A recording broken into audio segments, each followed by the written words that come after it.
প্রিয় দেশবাসী, আজ আমি কোনো দলের পক্ষে কথা বলতে আসিনি। আজ আমি কথা বলতে এসেছি আপনার অধিকার, আপনার নিরাপত্তা আর আপনার সম্মানের পক্ষে। আজ আমাদের সমাজে একটি ভয়ঙ্কর শব্দ কিন্তু পরিচিত হয়ে গেছে, চাঁদাবাজ।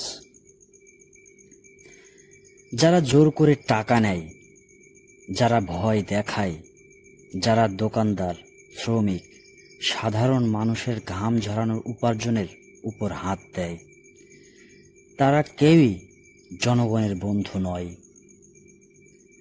ভেবে দেখুন, যে মানুষটা আজ আপনাকে ভয় দেখিয়ে টাকা নেয়, সে কি কাল ক্ষমতায় গিয়ে আপনাকে সেবা দেবে? যে মানুষটা আজ রাস্তায় দাপট দেখায়, সে কি সংসদে গিয়ে আপনার কথা বলবে?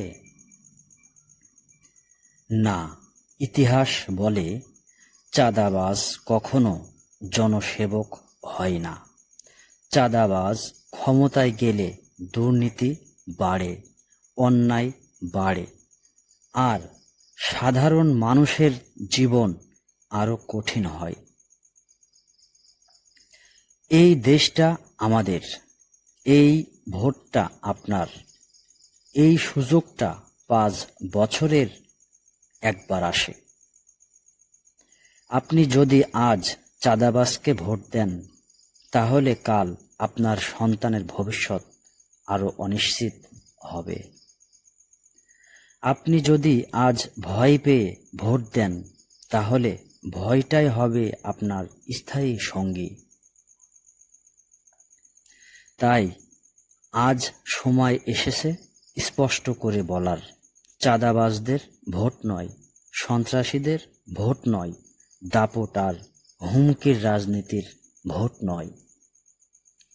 ভোট দিন সৎ মানুষকে, ভোট দিন ভদ্র মানুষকে, ভোট দিন সেই ব্যক্তিকে যার হাতে ক্ষমতা গেলে আপনি নিরাপদ বোধ করবেন, আপনার মা বোন নিরাপদ বোধ করবে, আপনার সন্তান মাথা উঁচু করে বাঁচতে পারবে। মনে রাখবেন, ভোট গোপন, ভোট আপনার শক্তি। ভোটই পারে চাঁদাবাজদের থামাতে। আসুন, ভয় নয়, বিবেক দিয়ে ভোট দিই।